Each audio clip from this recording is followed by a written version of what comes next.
The Lord be with you. And with your spirit. A reading from the Holy Gospel according to Luke. Glory to you, O Lord. Each year, Jesus' parents went to Jerusalem for the feast of Passover. And when he was 12 years old, they went up according to festival custom. After they had completed its days, as they were returning, the boy Jesus remained behind in Jerusalem, but his parents did not know it. Thinking that he was in the caravan, they journeyed for a day and looked for him among the relatives and acquaintances. But not finding him, they returned to Jerusalem to look for him. After 3 days, they found him in the temple, sitting in the midst of the teachers, listening to them and asking them questions. And all who heard him were astounded at his understanding and his answers. When his parents saw him, they were astonished. And his mother said to him, "Son, why have you done this to us? Your father and I have been looking for you with great anxiety." He said to them, "Why were you looking for me? Did you not know that I must be in my Father's house?" But they did not understand what he said to them. He went down with them and came to Nazareth and was obedient to them. And his mother kept all these things in her heart. And Jesus advanced in wisdom and age and favor before God and man. The Gospel of the Lord. Praise to you, Lord Jesus Christ. Please be seated. Magandang umaga po ulit sa inyong lahat and welcome to the Minor Basilica of Our Lady of the Rosary of Manaoag. Di ko alam kung typical ito sa pagiging Pilipino o kahit sa ibang bansa, kahit sa ibang lahi, ganun din. Sa tingin ko ganun din na meron tayong natural na attraction and affinity and care for children, for babies, and into their childhood as for children. No? Meron tayong pagmamahal, pag-aaruga, natural na pag-aaruga at pagkalinga sa mga bata, no? Sa mga baby, sa mga bata. Parang natural lang sa atin. Kaya nga siguro, as we celebrate today, the Feast of Santo Niño, dun lumalabas yung ating natural attraction and care for children. Yung ito kasing piyesta ng Santo Niño, parang very typical ng sa Pilipinas. Hindi sineselebrate ang Feast of Santo Niño anywhere else, no? Dito lang sa Pilipinas. Siguro dahil nga meron tayong natural attraction and affinity to children. So tatanungin natin, bakit? Bakit ba tayo in love sa mga bata? Lalo na kung mabait. Actually, kahit makulit yung mga bata, natutuwa pa rin tayo, di ba? Hindi naman, ang bata naman, kapag ang isang adult, nainis sa bata, problema niya yun. Di ba? Dahil yung bata, naturally, likable naman yan. It calls for care and love. Di ba? So, natural sa bata ang mahalin at alagaan. Pero lalo na siguro sa ating mga Pilipino din, parang sa isang pamilya, kapag yung bata, hindi lang siya, sabi kasi natin, di ba, helpless din no? Helpless din yung mga bata. Pero actually, sa isang pamilya, pag yung bata lalo na kung baby pa, kung bata umiyak, nagkakandagulo na yung mga tao, di ba? Ng mga magulang, mga kapatid na nakakatanda, nagkakandagulo, anong nangyari, anong gusto, no? In short, yung boses ng bata sa isang pamilya, sa ating mga pamilya, parang boses ng hari yan di ba? Na kapag tumunog, na-alert lahat ng tao. No? Lahat iniisip ko anong kailangan, kung anong gusto, anong diferensya, baka masakitan tiyan, baka basa, baka madumi. No? Inaalala natin.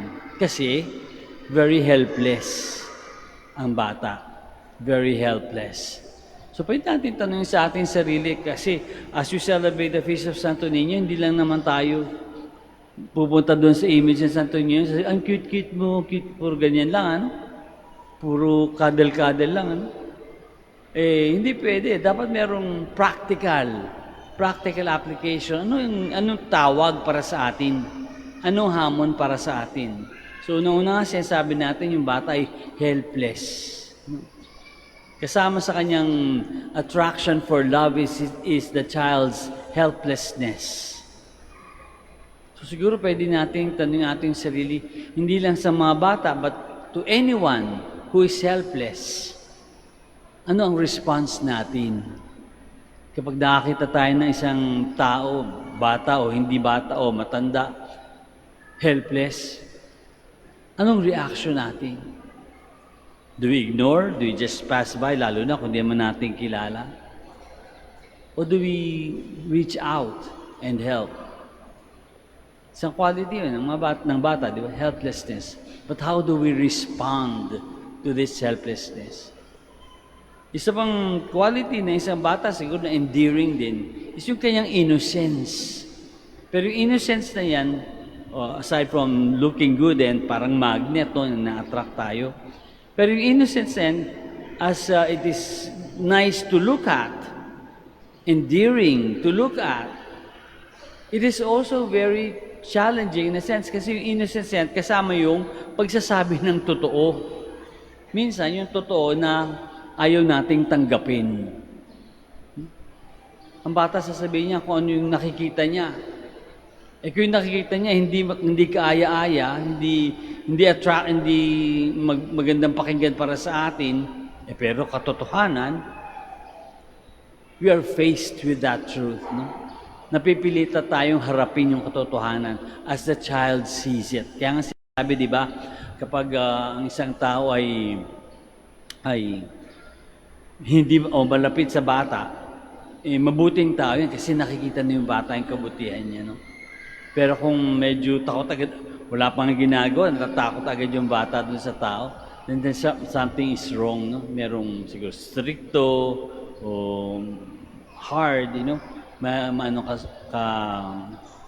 ka-relation yung tao na yan. So yung innocence ng bata is also very endearing. But it also teaches us to face the truth and reality. Pangatlo na pwede natin pag-isipan na yung nangyari dito sa gospel na binasa natin. Sa gospel na binasa natin, nawala si Jesus. Hindi naman nawala, pero hindi nakita nila Joseph and Mary na nagpunta pala doon sa templo. In short, after searching for so many days, nakita na nila si Jesus sa templo. After 3 days of looking, di ba?